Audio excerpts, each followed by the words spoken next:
What is going on, everybody? It is Nathan Payne, and I got one of my members of the club, the Painless Wholesaling Club, on here, Rita. Welcome, Rita. And what we're doing today, Rita, is we're going to show you how to use batch leads to determine if you have some good deals. I know we've been talking a little bit about, you said you're working with a seller right now that's motivated and wants to sell. So we're going to look at this deal, see if it makes sense, and we're going to go from there. Also, guys, after we do that, I'm going to show you how, if you have a house right now that you flipped that's not selling, how you can use batch leads to determine what extra strategy you should do. Guys, I have 2 flips right now that are not selling. I'm not gonna flex and be like, yeah, I can sell everything and anything. Right now, Utah's market, unfortunately, prices were super high. Now people aren't buying because the price ranges are high and are still high, but the interest rates are like 6, 7, 8%. So a lot of people aren't buying as much. So I'm going to show you how to break down what the heck you should do if you have a house that you're making hard money payments on, how to use batch to determine what the heck you should do. All right.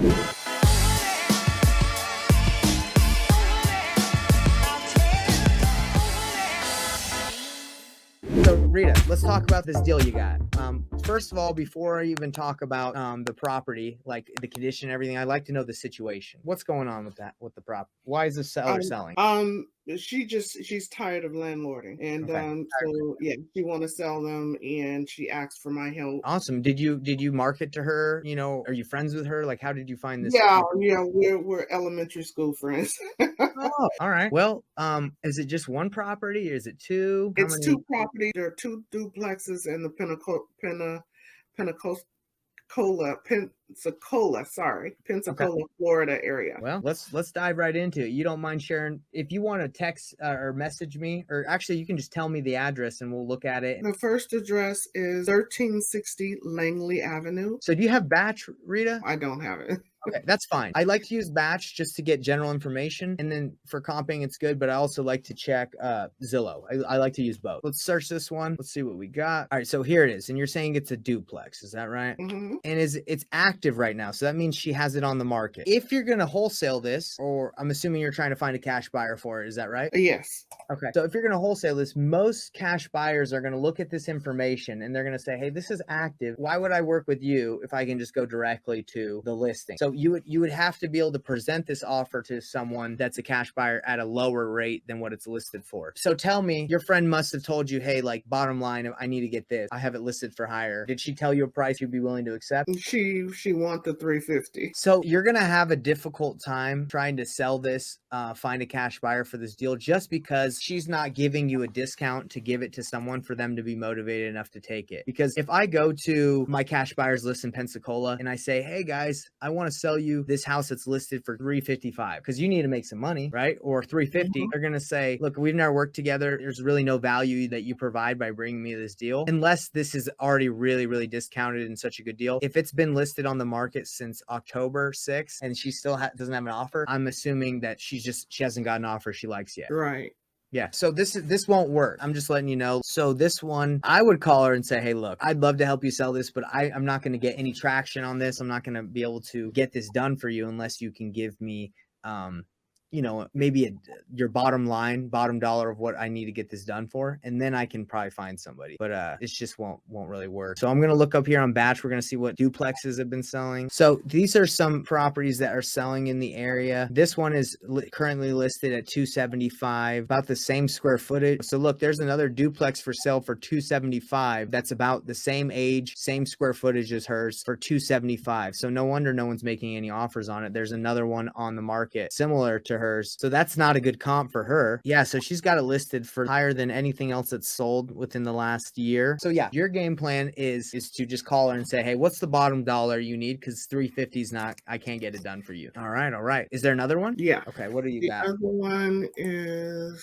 101 Eleanor Court. All right. So this one is currently active as well for 250. She's got it listed right now, right? Okay, so we can see some of the pictures on here. Not bad.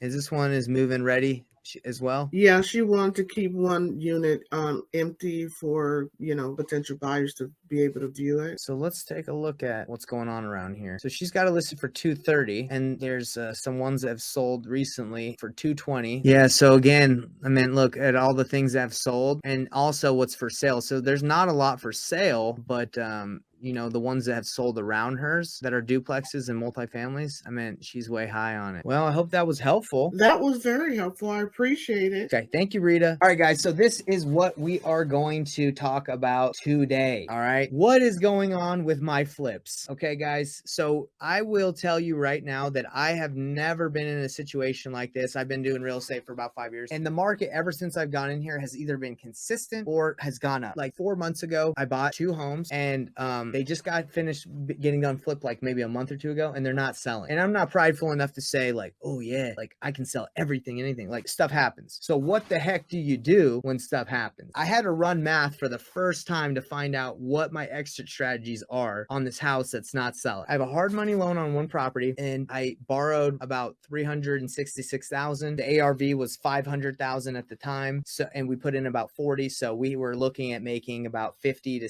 70K on a flip at the current market. Right now, the house is not selling, and we have lowered it to 459. So if we did sell it currently at 459, we'd make a profit of like 20-30K, but it's not selling. And if we keep dropping it, it's might sell, who knows. The house is not selling because the market's crazy. What the heck do you do? So option 1, sell and lower price. So this is option 2, everybody, rent it out. So what that means is don't refinance out of it. Don't do a rate and term refinance. Don't do a cash out refinance. Just rent it out currently. So right now, let's see if Batch can help me find out how much this puppy can rent for. Okay, so here is the property. All right, let's see what Batch has got for us. So estimated rent, usually Batch will tell you the estimated rent. Sometimes it depends on what you search. So Zillow says the estimated payment is $4,837. I don't know if I believe that, so we're gonna find out. Let's see what rents are going for in this area by my property. So I'm kind of getting the vibe that mine's gonna go anywhere between 24 and 28. So now we've looked, guys, at what the rents are in that area. Who can give me the next option we're going to go over? Seller finance. So if I buy this house, I get out of the hard money loan, refinance out of it, and do a rate and term refinance, pay off the hard money lender, then I can sell it to someone on term. So let's look at what that would look like. Let's say 459 again is what I need to like break even, because there's actually, when you do a seller finance, when you do a refinance, you have to pay fees. So it's going to cost me like 10K just to get the money out of the hard loan. So at 459, they told me, the lender said, because this is not a personal residence, it's going to be 8% interest rate. So we ran the math on what he's willing to lend me. It's going to be about $2,500 just for the payment. That's the mortgage payment. Then it's going to be about $300 on taxes and insurance. So we're talking about $2,800. If I refinance out of this and I just to refinance out of it, my payment's going to be this much. Then I can go and sell it to someone on terms, and then I'm obviously going to have to charge them probably around the same interest rate that I'm getting. What's number 4, everybody? We've already gone on lowering the price, renting it out, seller finance. What's the last option? Number 4, it's a lease option. Okay, so what is a lease option? You're leasing someone, you're renting the house out and giving them the opportunity or the option to purchase it in a year or two. Okay, they do not have ownership, they're tenants. So if I do a lease option, we already know that the rents are about $2,500 a month, and right now my payment, if I refinance out of this, is $2,800 with taxes and insurance. So I'm at a loss of $300 a month. Now, guys, I got a bunch of good options now. I got the lower price, lower the price. I don't really think lowering the price is I don't know. I don't think it's the best idea. I'm still losing money if I rent it out. So it looks like a lease option or a seller finance are my best extra strategies to refinance out of it, get the payment of $2,800, whatever the payment is from my lender, and then sell it to someone on terms, or do a lease option where I get some money down and the payment is like $3K, and I'm telling them that $500 of that $3,000 is getting applied to the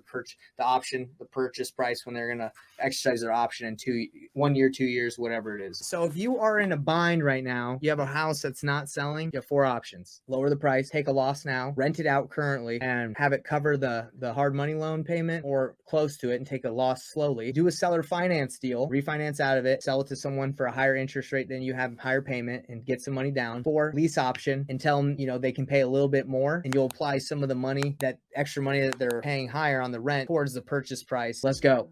Have a great day. Join the club. I'd love to work with you. Love to show you how to use Batch Leads. Batch Leads for life.